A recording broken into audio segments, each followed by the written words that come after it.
Ainda não, ainda não. Um pouquinho começa a gravar.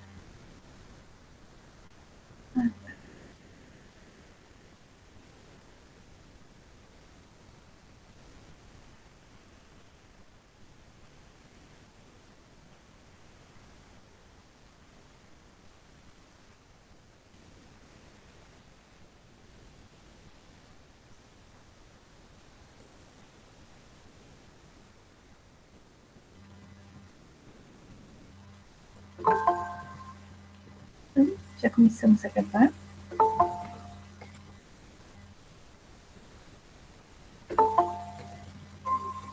Estou aceitando aqui o pessoal ainda. Já vou convidar mais pessoas aqui, o pessoal que mandou e-mail.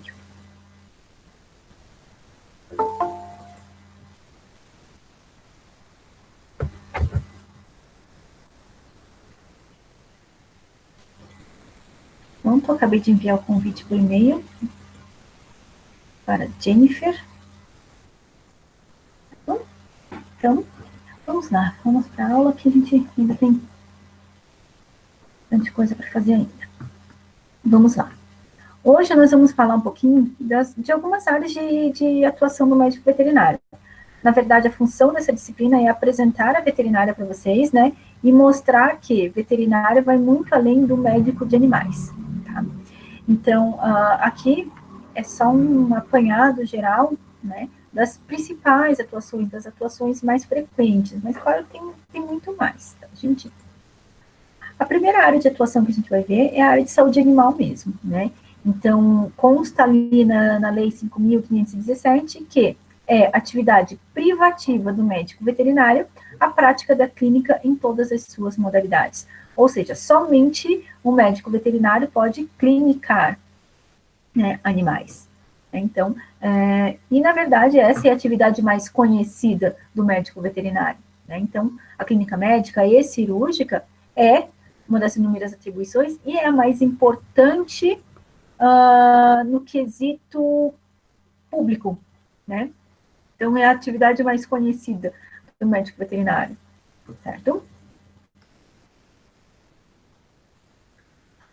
E aí, das áreas de clínica, na área de saúde animal, né, na prática da clínica e suas modalidades, a gente tem algumas áreas, a gente separa por áreas, né? Então, nós temos o clínico e o cirurgião de pequenos animais. Então, nós temos a área de pequenos animais.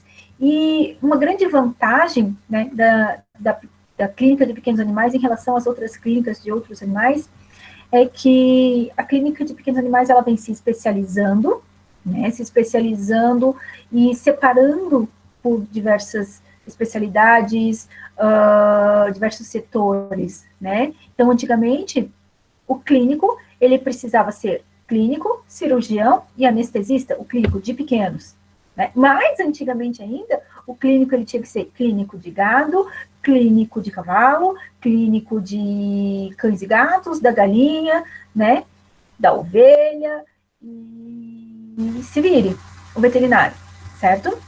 Hoje não, tá? Hoje a medicina veterinária na parte clínica, ela evoluiu, e a clínica de pequenos animais, ela tem evoluído como medicina humana, né? Ela ainda não está como a medicina humana, né? Falta muito ainda, mas está tomando o mesmo rumo, ou seja, né? Está se aprimorando em diversas especialidades.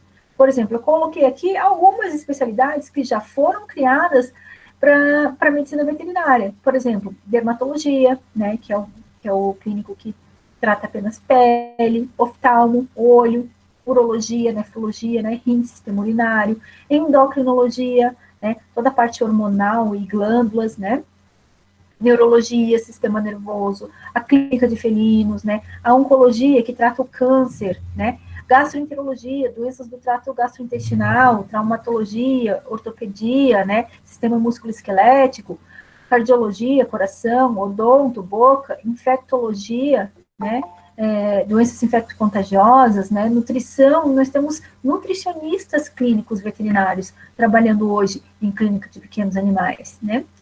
E aqui eu coloco nesse próximo slide alguns exemplos, né, de de especialidade sendo levado a sério, né? Por exemplo, né, nós temos aqui um hospital veterinário do câncer e medicina preventiva de animais, gente, tá?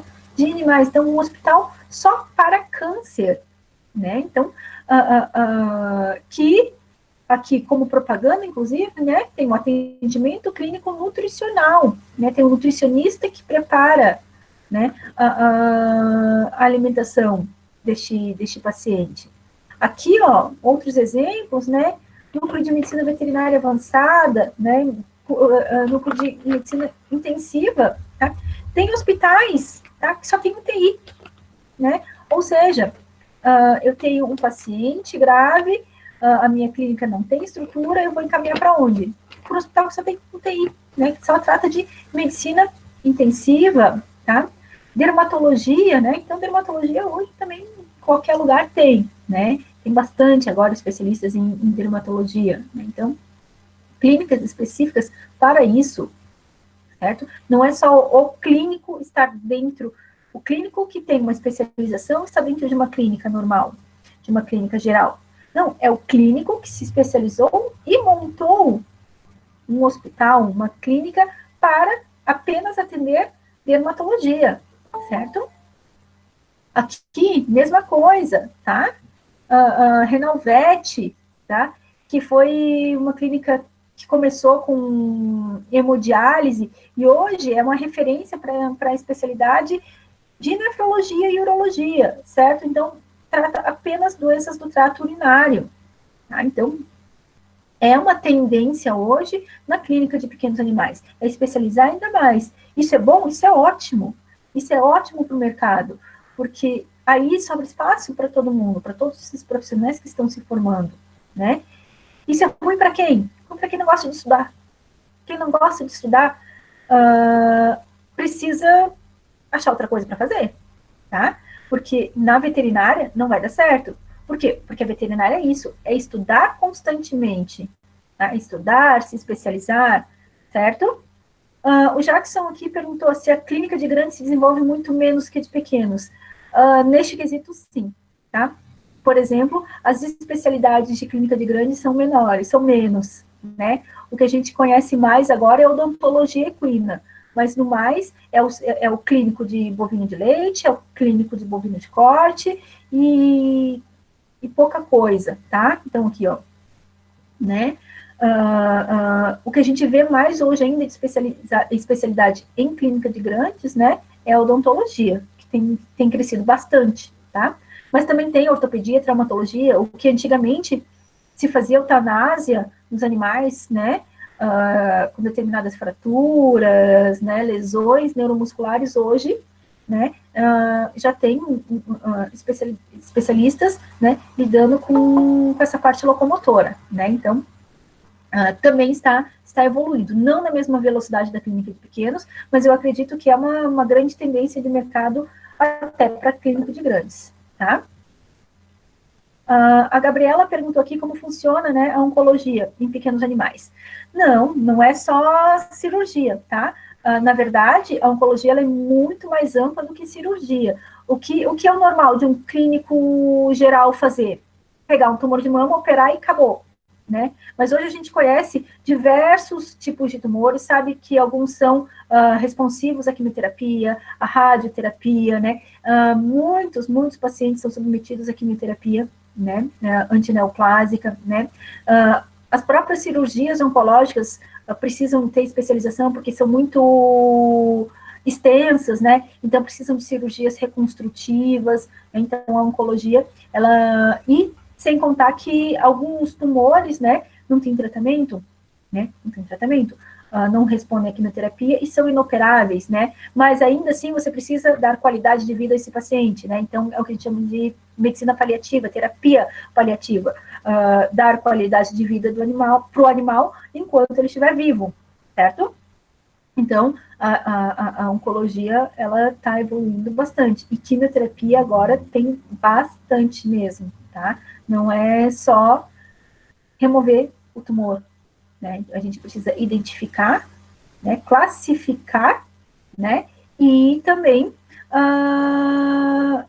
tratar de acordo com o que foi identificado, com o que foi classificado, tá? Então, alguns são responsivos ou não a quimio, rádio e também a outras terapias, tá? Imunoterapia? Tem, tá? Mas não para, assim, não para onco, tá? A gente tem trabalhado bastante com dermato. Tá? Então, tá. A clínica de grandes, então, né, o que a gente mais vê, né, de especialização é a odontologia equina. E hoje a gente conhece vários profissionais que estão trabalhando só com isso, só com odontologia equina. Tá? Então, tem sido bem importante, né? Afinal, a gente sabe que a saúde começa pela boca, né? Então, um animal que sente dor para se alimentar, ele não desenvolve, né? A dor crônica, ela provoca estresse, né? A dor crônica provoca doenças. Então, é preciso tratar, certo? Aí, uma coisa que, quando eu me formei, eu não tive essa disciplina, por exemplo, né, vocês já têm na grade de vocês, é a clínica de animais silvestres, né, e hoje está crescendo bastante também, tá? Tanto para animais silvestres, né, então de zoológico, né, mas também os animais exóticos, não convencionais, os pets não convencionais, né, e os próprios selvagens também, né, tem tido bastante mercado agora para os veterinários da clínica de silvestres, né? Uma coisa, ainda a pesquisa precisa ser ampliada, mas hoje já se conhece bastante dos animais silvestres. Né? Fisioterapia veterinária, tá? A fisioterapia veterinária também é uma área que está crescendo bastante. Em Lages já tem 2 clínicas de fisioterapia veterinária, por exemplo, né? O que a fisioterapia faz? Né? Vai tratar problema neurológico e de locomoção, né? Vai melhorar a propriocepção, vai fazer a reabilitação muscular, articular, né? De pacientes. Né? Então, vai utilizar as mesmas técnicas, né? Que se utiliza em humanos, também se utiliza em animais na fisioterapia veterinária. Tem crescido bastante, tá? A gente, reabilitação é legal, tá? Acupuntura, tá? Acupuntura, assim, tem bastante pesquisa relacionada à acupuntura e tem bastante resultado, tá? E já é uma especialidade reconhecida pelo Conselho Federal de Medicina Veterinária, né? Então, faz parte da medicina tradicional chinesa. O que ela faz, tá? Estimula pontos específicos com agulha, né? E vai produzir um estímulo neste ponto e aí vai gerar uma resposta no organismo. Bem interessante, tá? Então, é bem, assim, funciona mesmo. Né? Eu tenho recomendado bastante a acupuntura veterinária em alguns pacientes, principalmente com alterações neurológicas. Tá, gente? Outra área do veterinário, né, é a produção animal, é a zootecnia, né? Então, ele vai, na zootecnia, o que o veterinário faz, né? Vai aumentar, melhorar a produção, vai promover qualidade, né, do produto, serviço de origem animal, associando, né, esta melhoria de produção com sustentabilidade da produção e preconizando o bem-estar, tanto dos humanos, que estão diretamente relacionados com esses animais, e com os animais, tá, gente? Então, na produção animal, o veterinário, né, trabalha com esses 3 pilares: aumentar a produção, tá, com sustentabilidade, né, então, agredindo o mínimo possível o meio ambiente, né, e respeitando, preconizando o bem-estar, certo? Então, como é que o zootecnista trabalha, ou como veterinário? Existe o profissional zootecnista que se forma somente em produção animal? Existe, né? Então, a faculdade de zootecnia, ela principalmente voltada para a produção animal, tá? Não para tratamento de doenças, né, prevenção, essa parte aí é do veterinário, tá? Então, ele vai aprimorar as espécies animais por estudo de reprodução, por melhoramento genético, né, vai manejar dieta, vai, através de respeito ao comportamento individual desses animais, né, animais menos estressados produzem mais, tá? E aí vai garantir condição de higiene, né, combater doenças, parasitas, né, e aí otimizando a produtividade através de toda essa atividade. E sempre aqui, ó, eu coloco sempre assim, garantir o bem-estar animal, tá? É a nossa função. Se hoje ainda não está perfeito, ainda não está muito bom, né, a nossa função é melhorar isso, certo? E aí, né, a zootecnia aqui entra em diversas especialidades, né, ovinocultura, caprino, avicultura, suíno, bovinocultura de leite, bovino de cortes, truticultura. Eu vou passar um texto para vocês sobre as principais culturas, né, e vou passar uma atividadezinha para vocês trabalharem com isso, para vocês lembrarem, tá? Na verdade, vai ser um quiz que eu vou fazer com vocês, que vai estar lá em produção acadêmica, certo? E aqui, ó, um exemplo da atividade do médico veterinário, né? Por exemplo, né, em alguns anos, né, em mais de 50 anos, né, nós tivemos uma evolução, né, das aves. Como que isso acontece? Né? Por que isso aconteceu? Tá? Né, os leigos vão dizer que é por causa de hormônio, né? Porque hoje, né, em 40 dias, né, o animal atinge o peso que levava quase 3 meses para atingir, né, na década de 50. Como isso foi possível? Tá? Através de melhoramento genético, através de pesquisa de nutrição, né? Nutrição balanceada, melhorando, então, a conversão alimentar, então, quanto do alimento é convertido em carne, por exemplo, tá? E como eles se reproduzem rápido, fica fácil, né, de fazer um melhoramento genético. Como é que a gente faz melhoramento genético? De uma forma bem simples. Nós vamos pegar o seguinte, nós vamos pegar aquela... Se você quer fazer um melhoramento genético, por exemplo, lá na sua casa, tá? O que eu vou fazer? Sem pensar muito, mas é claro que o veterinário vai fazer de uma forma mais científica, mas se a gente for fazer de forma empírica, eu vou pegar a galinha que produz mais, né, a que cresceu mais rápido, com o galo que cresceu mais rápido e cruzar, certo? Teoricamente, seus descendentes adquiriram essa capacidade de crescimento mais rápido. E aí os descendentes desses, eu vou cruzar também com outros que produzem mais, e assim melhorando a produção cada vez mais, certo? E aí dessa ninhada, né, digamos assim, não sei se eu posso chamar ninhada, tá? Qual deles teve um maior crescimento, teve um maior rendimento? Opa, um teve um maior rendimento, esse eu vou, então, guardar para reprodução, esse eu vou colocar para reprodução na próxima geração, e assim vai, tá? Então, melhoramento genético é mais ou menos isso. É claro que tem muito mais teoria, né, ao redor disso, vocês vão ter a disciplina de melhoramento genético, né? Tem muito mais pesquisa, mas de uma forma bem genérica, é assim que funciona o melhoramento animal, né? E por que é impossível ter hormônio na avicultura, tá? Primeiro, porque é caro, gente, tá? É caro. Quem é produtor sabe quanto custa para produzir a ave, o quanto o mercado paga por ela, tá? É muito pouco, tá? Então, não é possível se administrar hormônio. Primeiro, que ele precisa ser injetável, tá? Injetar todos os dias na ave é inviável. Segundo, tá? Precisa de tempo, tá? Para esse hormônio funcionar. Com 40 dias, né? A ave já está pronta, tá? Não vai dar tempo de todo esse hormônio funcionar, porque ele precisa ser administrado em vida adulta, né?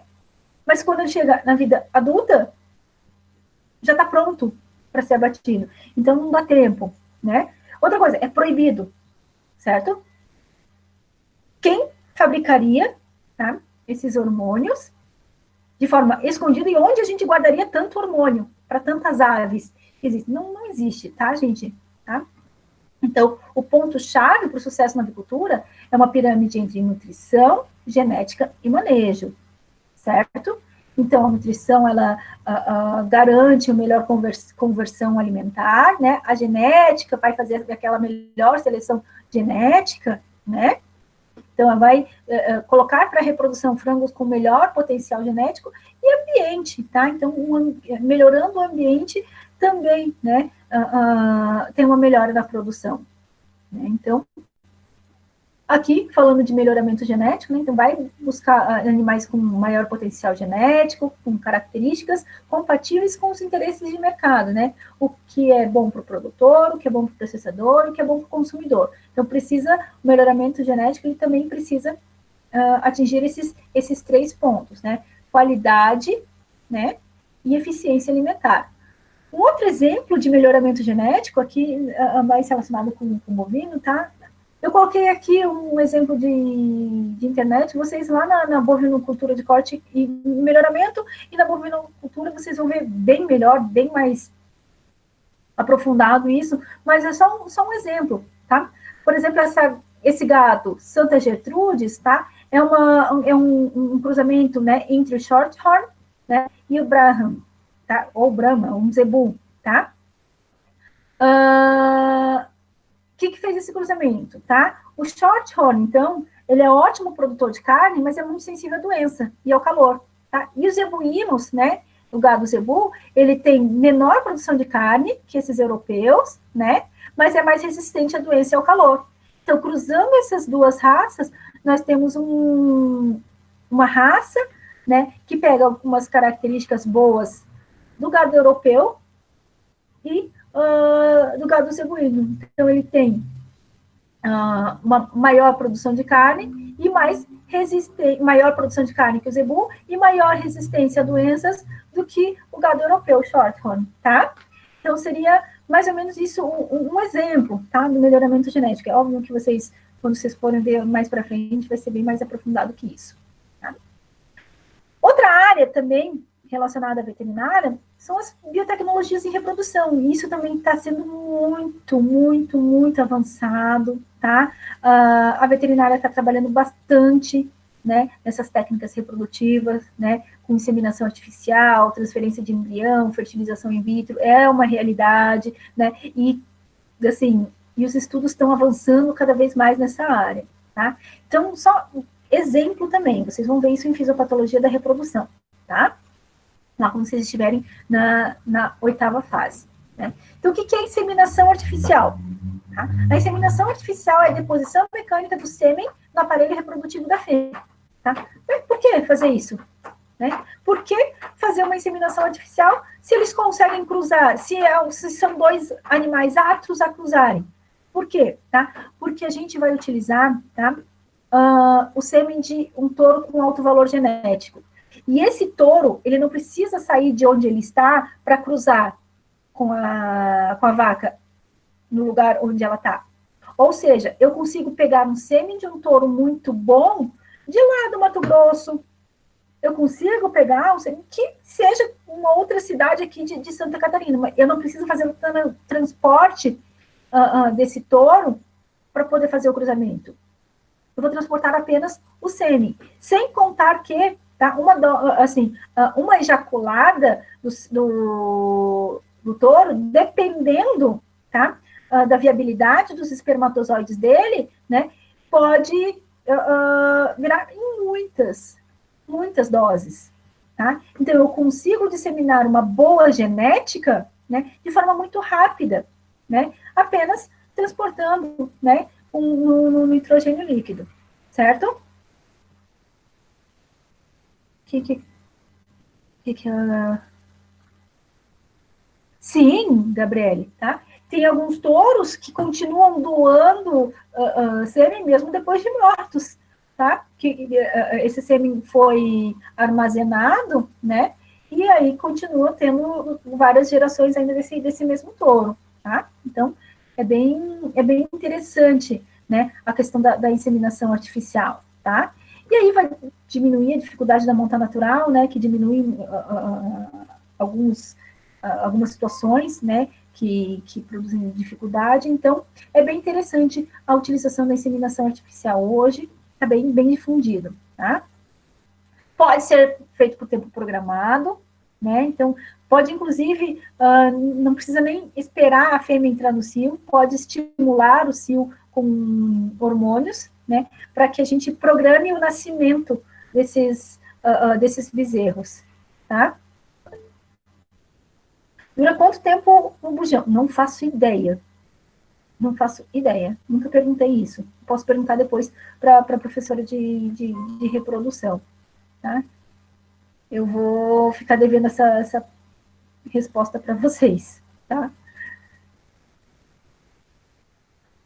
Aqui, ó, um exemplo, tá? Mostrando, então, que este touro aqui já vendeu mais de 100 mil doses de sêmen, tá? Mostrando, então, isso aqui foi uma notícia de 2018, né? Ele atingiu o recorde, tá? 119.164, tá?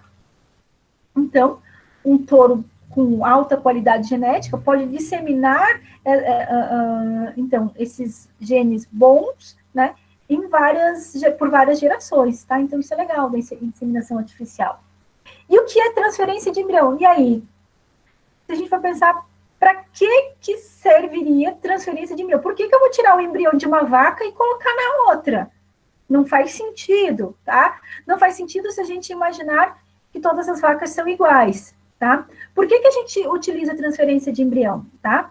Porque a fêmea, que tem uma boa genética, com uma genética excelente, a gente vai utilizar apenas, tá? O óvulo dela. Vai superovular, ela vai fornecer apenas o óvulo. Por quê? Porque se ela oferecer o óvulo, a gente não precisa esperar o tempo de gestação para fazer ela ovular de novo. Entenderam? Enquanto, se ela estiver prenha, ela não pode ovular. Né? Então, essa transferência de embrião serve para superestimular, então, a genética excelente da fêmea, pego esses óvulos, fecundo, com uma genética boa de um touro, e coloco em fêmeas receptoras, certo? Fêmeas receptoras que são vacas normais, que serviriam, então, de barriga de aluguel. Tá? Então, a doadora valiosa, né? Significa que ela não vai precisar passar pela gestação para ficar ovulando, então, ela ovula mais rápido, tá? E aí, produz os embriões, né? E aí coloca nas receptoras. Então, é por isso que se faz transferência de embrião, tá, gente? Não é porque as receptoras não conseguem ganhar neném, por exemplo, né? Que é o diferente em humanos, né? Então, em animais tem mais a ver com produção, tá? Aí tem a fertilização in vitro, quando essa fecundação ela vai tudo em laboratório, né? E aí, com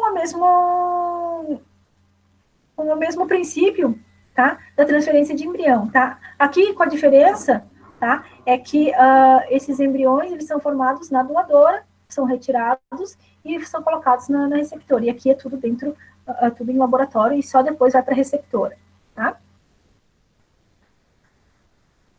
Então, essa parte de reprodução, né, tá muito bem avançada, tá? Muito avançada mesmo. E eu acho até que é uma das áreas em que nós estamos muito mais avançados que os humanos, tá? Que é a medicina humana, né? Que, então, tem bastante estudo, tem bastante experiência, né? E, então, tem sido feito de uma forma em grande quantidade, né? Sem contar que em humanos tem toda a questão ética, né? Que não pode ser feita, então, complicado nessa parte, tá? Sim, é possível fazer clonagem, mas ainda não se percebeu uma, assim, se faz, tá? Já é uma tecnologia que está, assim, bem entendida, né, a clonagem, mas ainda não se percebeu nenhuma grande vantagem na clonagem ainda, tá? Então, está em estudos, a aplicabilidade dela ainda não se encontrou algo que fosse possível aplicar de uma forma positiva, digamos assim, tá? Outra área de atuação do veterinário, produção e comercialização de alimentos, né? Ele pode ser responsável técnico, pode fazer fiscalização, né? Pode participar lá do setor de controle de qualidade, tá? Ó, esse barulho é meu gato brincando, desculpe, gente. Tá? Então, o veterinário vai ser responsável pela qualidade dos alimentos de origem animal, tá? Então, tudo que é de origem animal destinado à alimentação de humanos, né? É fiscalizado, né? Tem responsabilidade do médico veterinário, certo? Então, o que o veterinário faz, né? Ele vai lá garantir ações para que assim, ó, tá? Quando a questão for, tá, relacionada à parte esqueci a palavra, de qualidade microbiológica, é privativo do médico veterinário. Inspeção, por exemplo, tá, é privativo do médico veterinário, tá? Então, o que o veterinário faz, tá? Ele vai, então, estipular umas boas práticas de manipulação, né? Vai garantir que isso seja cumprido, vai treinar os funcionários, né? Vai fazer todas as análises de todas as etapas, né? E vai fazer toda essa parte funcional, né? De mecanização, toda essa parte de observar quais são as práticas de manipulação, né, que são aceitáveis para garantir a higiene, tá, desses alimentos. Então, é bem importante. Então, quando a relação é parte higiênico-sanitário, é específica do médico veterinário, tá? Laboratório, né, tem bastante veterinário trabalhando em laboratórios. Laboratório de patologia clínica. Patologia clínica são os exames para animais, tá? Exames de sangue, por exemplo. Então, a lei diz que para exames de animais, quem tem que fazer é o veterinário, tá, gente? Laboratório de reprodução, laboratório de microbiologia, de genética, parasitologia, de imagem, né? Então, ó, a assinatura do médico veterinário nesses laudos é obrigatório. Então, é obrigatório que seja veterinário para laudar esses exames, tá? Vigilância sanitária, né? Então, o que é vigilância sanitária, né? É um conjunto de ações que tem como principal finalidade a proteção e defesa da saúde da população. Isso vocês viram lá no trabalho de vocês, né? Então, é uma área específica da saúde pública, né? E, assim, é multiprofissional, tá? Então, tem vários profissionais atuando na vigilância sanitária, tá? E aí, a vigilância sanitária, ela é responsável, então, por fiscalizar, né, setores de alimentos, né, qualquer produto de origem animal, abatedouro, queijarias, laticínios, transporte de produtos, né, em qualquer tipo de serviços de saúde, clínica, pet shop. Então, a vigilância sanitária, ela atua em todas as áreas, tá? Então, vai lá avaliar as edificações, vai verificar, por exemplo, tá, se a área externa é livre de contaminação, tá? Como é que estão as portas, janelas, grades, se tem um controle de praga, tá?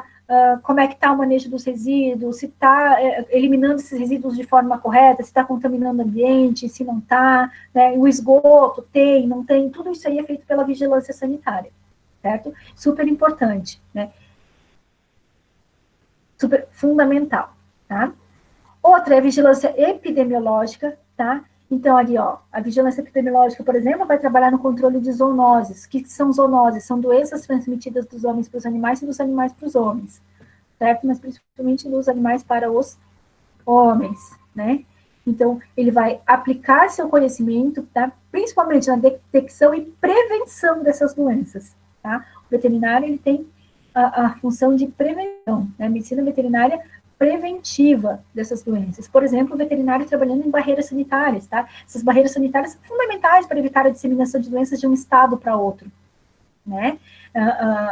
Por que Santa Catarina é livre de febre aftosa?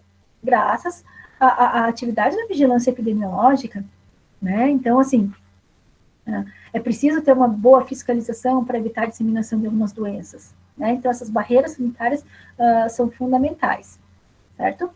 Uma outra área que o veterinário está trabalhando bastante, gente, marketing, comércio, tá? Então, grandes e médias indústrias gastam milhões com marketing, certo?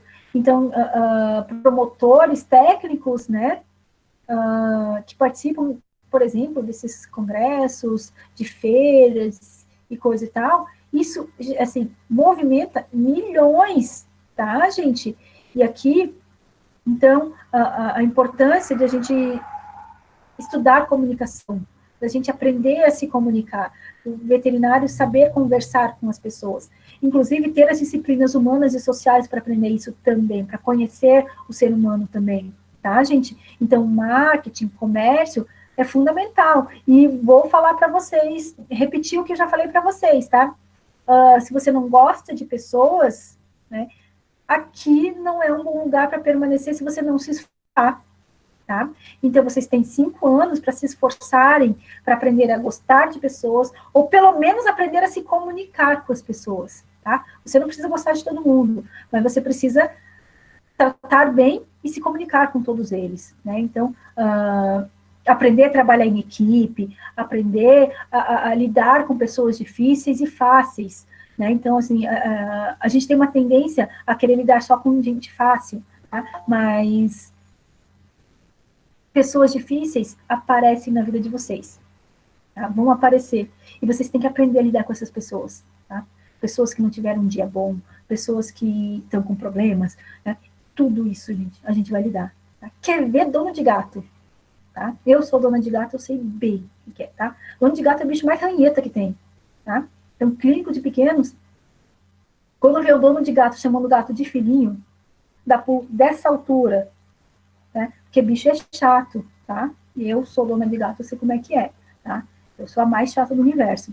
Aliás, gente, tá? Com meus gatos, eu levo para outro veterinário. Eu não trato, não.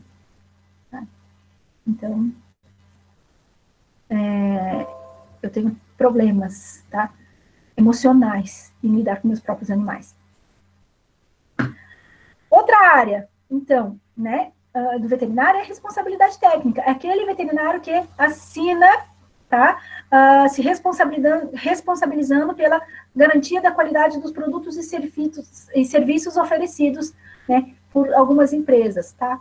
Então, em todas as empresas de cultura, avicultura, suinocultura, vinocultura, certo? Associações de criadores precisam ter responsável técnico, associações de produtores rurais, biotérios, canil, gatil, abrigo de animal, pensão, hotel, centro de controle de zoonoses, empresas de controle integrado de pragas e vetores, entidades de rastreabilidade, exposição, feira, leilão, aras, jockey. Olha só quantas empresas precisam ter um responsável técnico veterinário, que vocês podem ler depois no material que eu passar para vocês. É muita coisa, olha aqui, ó, já estou aqui na terceira página, indústria de pescado, indústria de pele, couro, zoológico, supermercado, fazendas, criatórios, áreas de multiplicação animal, certo?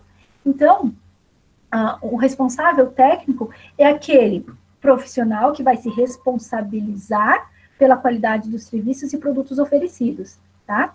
Então, é atribuído a ele referendar ao consumidor a qualidade do produto final ou do serviço prestado, né? E ele vai responder civil e penalmente por eventuais danos que possam ocorrer ao consumidor, tá? Então, é muito importante o papel do veterinário. O veterinário não está aqui só para assinar, ele está para trabalhar e garantir a qualidade de serviço e produto. Tá? Então, antigamente era obrigatório, né, em pet shop e agropecuária, parece que agora tem uma liminar que não precisa, tá? Assim, depois quando a gente for falar de responsabilidade técnica, eu acho isso absurdo, né? Não tem um veterinário que é responsável para garantir que aquilo que está sendo vendido numa agropecuária, o serviço que esteja sendo oferecido no pet shop, seja de qualidade. Quem é capaz de saber o que é bom, o que é ruim para os animais, por exemplo, que estão indo no pet shop? O veterinário, né? Então, eu acho absurdo não ter um responsável técnico. Mas a gente vai falar sobre isso na aula de responsabilidade técnica, que é na próxima aula, certo? Então, o responsável técnico é uma espécie de tutor fiscal do consumidor, né? Ele vai orientar, né? E vai ter competência para ensinar os funcionários, né? Sobre o que é bom e o que é ruim, tá? E aqui, então, eu tenho aqui alguns folders, né, que a gente utiliza, né, em campanhas do médico veterinário, né? Olha só, né? E tem muito a ver com o desafio que vocês fizeram, né? O médico veterinário, do animal de estimação à saúde pública, um especialista em ser humano, né? Aqui, saúde única, presente em cada detalhe da vida, né? Mostrando, então, a função do médico veterinário, né, para a saúde pública. Então, veterinário não é só médico de animal. E aqui, agora, eu vou deixar uma reflexão que a gente vai discutir um pouquinho, tá, nos próximos 5 minutinhos. Escolha um trabalho que você ame e você nunca terá que trabalhar um dia em sua vida. Vamos pensar sobre isso e falar na próxima aula? Tá? Então, a tarefa de vocês, tá, para a próxima semana é repetir esta frase aqui. Tá? Escolha um trabalho que você ame e nunca terá que trabalhar um dia em sua vida.